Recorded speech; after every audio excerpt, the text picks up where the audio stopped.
tout le monde, j'espère que vous allez bien. Alors aujourd'hui on se retrouve pour une vidéo un peu spéciale.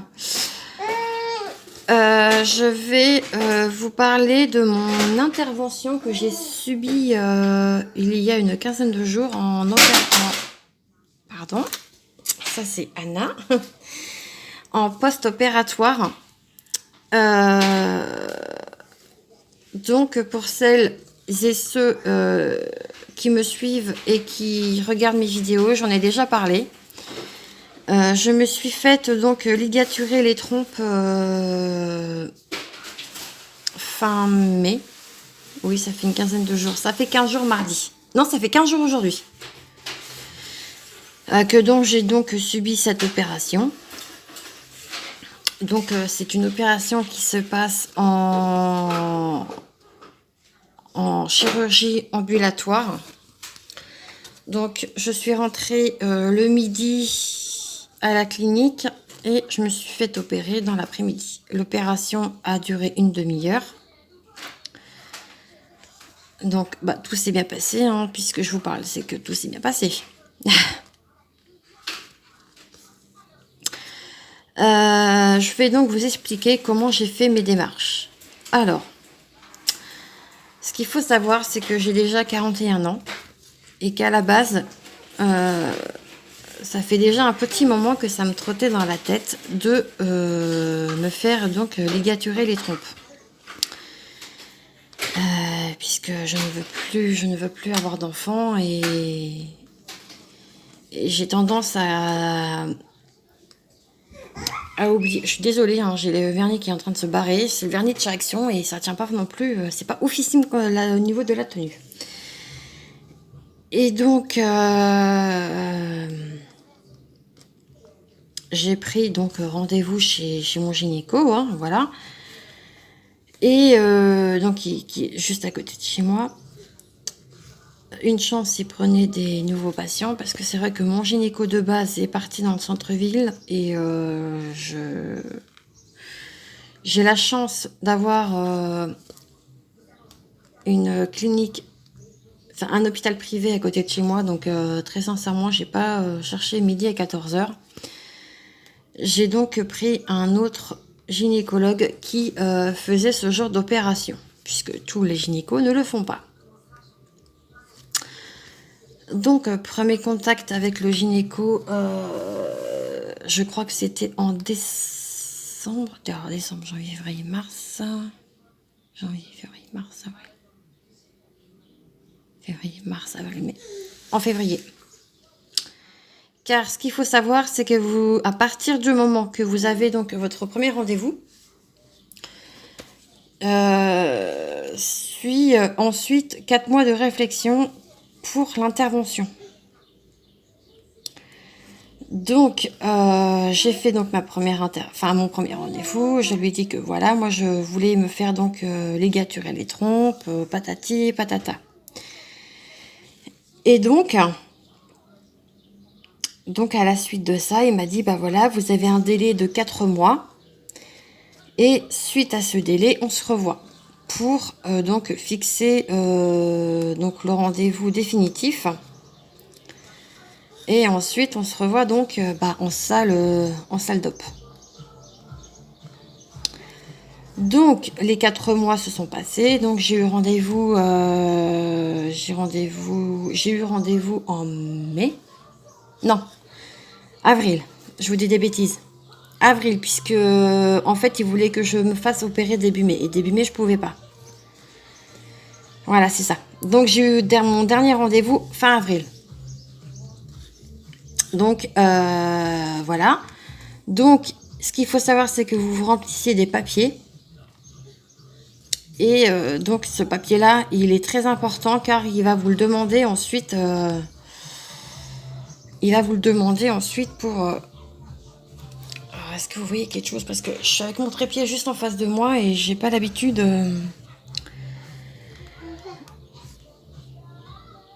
Ouais, vous voyez...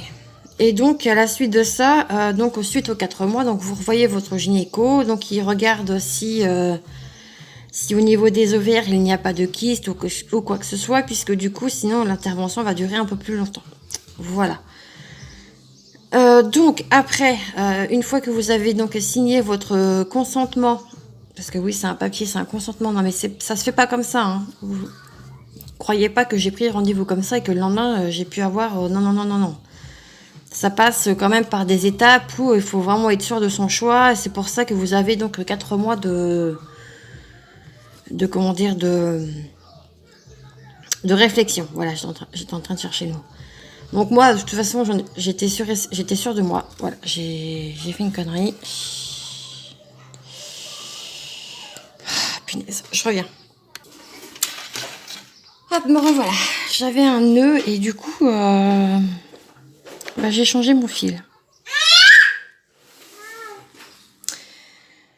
Donc oui, par rapport donc à tout ça, ça se fait pas comme ça, hein. Je disais, je ne sais plus dans l'histoire, mais je vais revenir un peu dans le contexte. Donc vous voyez votre gynéco, patati patata. Ensuite, donc à la suite de ça, vous avez donc un dossier à remplir. Ensuite, donc les secrétaires prennent un rendez-vous avec l'anesthésiste qui, pour vous, qui donc vous verra avant l'intervention. Donc vous avez pareil un dossier à remplir, un questionnaire, voilà, hein, c'est quand même assez pas strict, mais voilà, c'est quand même bien préparé. C'est une intervention chirurgicale, hein, donc voilà, hein, c'est pas une petite incision, hein, donc voilà. Donc après, la suite de ça, j'ai eu donc mon rendez-vous chez mon anesthésiste, hein, qui a pris donc mon dossier en cours. Donc il m'a expliqué, voilà, que j'allais être endormie complètement, patati et patata, enfin le tralala habituel. Il demande si vous avez des allergies, enfin c'est vraiment bien pris en charge et il vous explique vraiment tout, ce que vous devez faire la veille, ce que vous devez faire aussi quand vous rentrez chez vous, voilà. Donc, le jour de l'intervention, enfin la veille du moins, il a fallu que je prenne une douche au savon doux, pas avec la bétadine, c'est même étonnant puisque c'est une intervention quand même qui est chirurgicale. Donc j'ai pris ma douche, voilà. Le lendemain matin, pareil, rebelote, douche. Et donc fallait que je sois à jeun donc à partir de 7h. Enfin de 7h le matin puisque je me faisais opérer l'après-midi. Donc je suis partie donc à la clinique. J'ai été pris en charge rapidement. Je suis rentrée après dans mon box, dans le box pour ensuite attendre que les brancardiers me descendent donc du coup en salle de pré-anesthésie. Je devais descendre en salle vers 14h, 14h30, mais du coup il y a eu pas mal de retard, 1h. Donc je suis descendue à 15h. Ensuite, ils m'ont perfusé vers 15h15 et j'ai dû rentrer donc en salle opératoire vers 15h30. Donc après, voilà, hein, l'anesthésiste que j'avais eu en plus était là, donc voilà. Donc après, il enclenche le protocole, hein,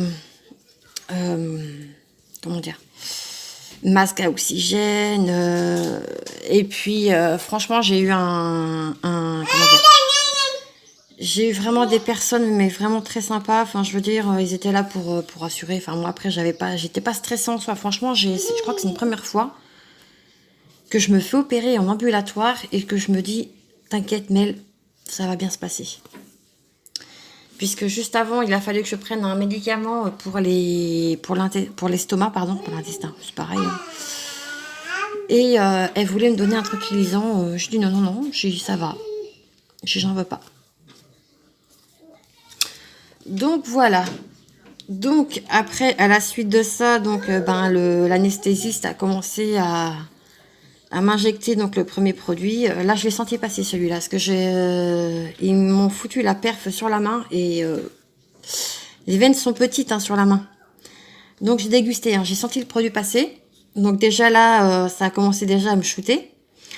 Et ensuite, il a enquillé avec le deuxième. Et puis bah là, Mélanie était partie dans le monde féerique. Ouais, j'étais stone, j'étais bien, je dormais. Donc l'intervention, ce que j'ai eu mon compte rendu a duré donc une demi-heure. Donc après, bah, vous allez en salle de réveil, hein, voilà, hein, pour prendre vos constantes, savoir si tout va bien, si vous saignez, si vous avez mal. Moi, sincèrement, j'ai pas eu mal plus que ça. Je pense que je m'étais mise au départ une pression de ouf et au final, tout s'est vraiment très bien passé, quoi. Ah, vous voyez rien du tout. Eh, le zoom là, fais ton job correctement, s'il te plaît. Donc voilà, donc après, ben, je suis rentrée donc dans mon box. Donc j'ai prévenu Chéri que j'étais bien rentrée, que tout s'était bien passé. Et il a fallu que j'attende facile 2 bonnes heures dans ma chambre. Parce qu'à la base, je devais rentrer chez moi pour 20 heures. Je suis rentrée chez moi, il était 21 heures. Donc j'avais pas mangé du matin. Je peux vous dire que j'avais la dalle. Bon après, ils ont été sympas, ils m'ont donné une petite box avec... attendez, je regarde parce que... Ouais. J'ai eu une petite box avec dedans une bouteille d'eau bien fraîche avec une viennoiserie. J'ai eu le droit à du chocolat chaud et des fruits frais. Ils voulaient pas me laisser sortir à la base parce que j'étais qu'à 10,5 de tension. Bah oui, mais bon, en même temps... Oh non, je crois que je m'étais trompée. En même temps, vous sortez d'une anesthésie générale, donc forcément, ben, la tension, voilà quoi. Ah. Donc, une fois après avoir mangé, il a repris ma tension, et là, j'étais remontée à 12, 12 et demi, quoi. Donc, c'était plutôt pas mal. Donc, il m'a dit, ah, bah voilà. Ça, c'est l'infirmière hein, qui s'est occupée de moi après, donc, que je sois rentrée... donc de la salle de réveil. Donc il a regardé mes pansements et tout. Et franchement, je n'avais pas mal. Hein. Je peux vous assurer que... donc je lui ai demandé ce qu'il fallait que je prenne au cas où pour la nuit. Donc j'avais pris un Doliprane 1000. Mais j'ai pas eu mal plus que ça. J'avais plus peur que ma fille me donne des coups de pied dans le ventre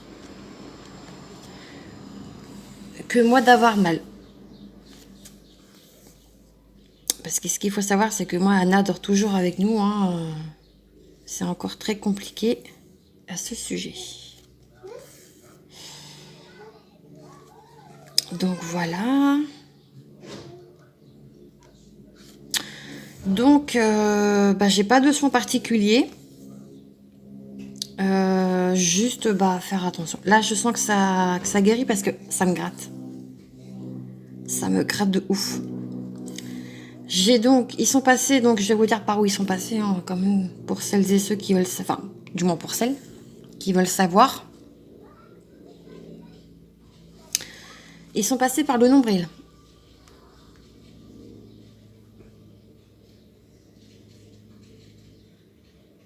Ah, c'est parce que j'entendais un bruit bizarre. Ça doit être ma voisine. Donc oui, ils sont passés par le nombril et par le côté du ventre. Donc j'ai 3 points.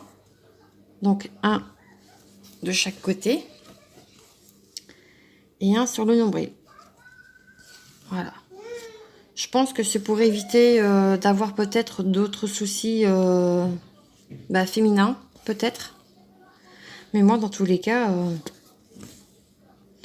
j'ai pu m'occuper de ma fille sans avoir besoin forcément d'aide. Bah oui, parce que moi, chéri, après, il reprenait le travail le lendemain, donc... Mais ça, c'est fait. Hein. franchement, j'ai pas eu de soucis plus que ça, quoi.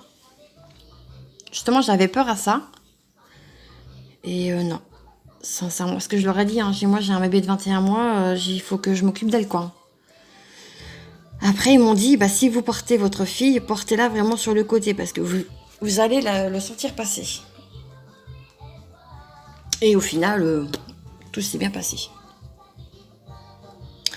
Donc, voilà un peu mon expérience. Bon, après, c'est pas non plus une expérience de ouf, mais si ça peut aider certaines mamans qui veulent passer par la chirurgie pour avoir un arrêt de contraceptif radical, bah, c'est ça en fait. Mis à part les maris qui peuvent faire la vasectomie, si je me trompe pas, nous les femmes c'est ça. En fait, on ligature nos trompes pour éviter d'avoir des enfants en fait. Donc moi je sais que j'en avais parlé avec mon chéri, hein, voilà, c'est quand même normal qu'il soit au courant de mon choix, parce que c'est vrai que c'est mon corps. Mais voilà, il était au courant que je voulais déjà le faire depuis un moment et c'est chose faite. Hop. Donc par contre, je ne sais pas si avec ça on a encore nos règles ou pas. Pour l'instant, je n'ai pas de saignement, j'ai rien du tout.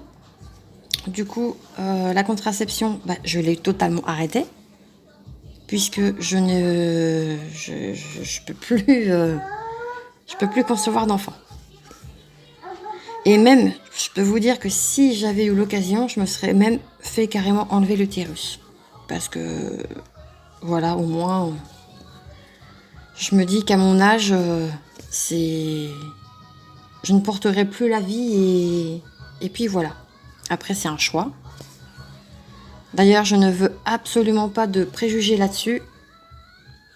Parce que je pense qu'il y en a qui vont se dire ouais, mais tu te rends compte, il y en a qui demandent que ça, avoir des enfants, nanana. Ouais, peut-être. Ça, j'en suis totalement consciente. Mais moi, là, c'est mon choix. Je n'ai pas besoin d'avoir de jugement là-dessus. De toute façon, je pense que si j'ai des commentaires méchants qui ne comprennent pas ça, le commentaire sera bloqué, enfin supprimé, et la personne sera bloquée. Voilà, moi je ne vais pas y aller par quatre chemins. Je ne fais pas une chaîne YouTube pour en prendre plein la gueule, non. Déjà, je ne suis pas obligée de parler de ça, mais je pense que c'est important que que les gens sachent ce que ce n'est pas non plus une opération anodine. Hein, il y a toujours des risques, hein. C'est une opération quand même où on vous endort complètement. Donc, vous savez ce qui peut arriver quand on passe sur la table de billard, comme on dit. Donc, voilà. Donc, tous les préjugés, tous les mauvais commentaires ne seront pas acceptés sur la chaîne. Ça, c'est clair, net et précis. Je préfère le dire. Dans ces cas-là, les gens qui ne comprennent pas mon choix, je vous laisse prendre la porte. Ça m'évitera de vous bloquer et de vous jarter. Tant pis si je perds des abonnés, je ne vais pas garder des abonnés qui ne comprennent pas les choix des autres. Non. Donc là, ça parle quand même de ma vie privée. Hein. Je suis pas obligée de le dire. Je suis pas obligée de vous raconter ce qui s'est passé. Mais voilà, j'ai eu quand même pas mal de messages de bienveillance. Et ça, je vous en remercie, mais 1000 fois. Merci, merci, merci à toutes. Mais vraiment à toutes de votre soutien. Ça fait chaud au cœur, franchement. Donc merci pour ça. Voilà, hein, les mauvais commentaires seront donc supprimés, hein, parce que je ne sais pas si je vais en avoir, hein, je dis ça, mais je préfère être prévoyante. Et puis voilà. Donc, je revois le gynéco le 28 de ce mois. Bah, je pense que c'est un rendez-vous de contrôle, je suppose, voir si tout est bien cicatrisé, s'il n'y a pas de complications. Enfin, moi, pour l'instant, je ne ressens pas quoi que ce soit. J'ai pas de mal de ventre, voilà, donc Je pense que tout s'est bien déroulé en fait. J'espère. Donc voilà, voilà. Et je voulais absolument que ce soit fait moi avant la fin de l'année. Voilà. Je revois aussi un autre médecin au mois de juillet, mais bon là ça n'a rien à voir avec cette chose aussi, mais voilà.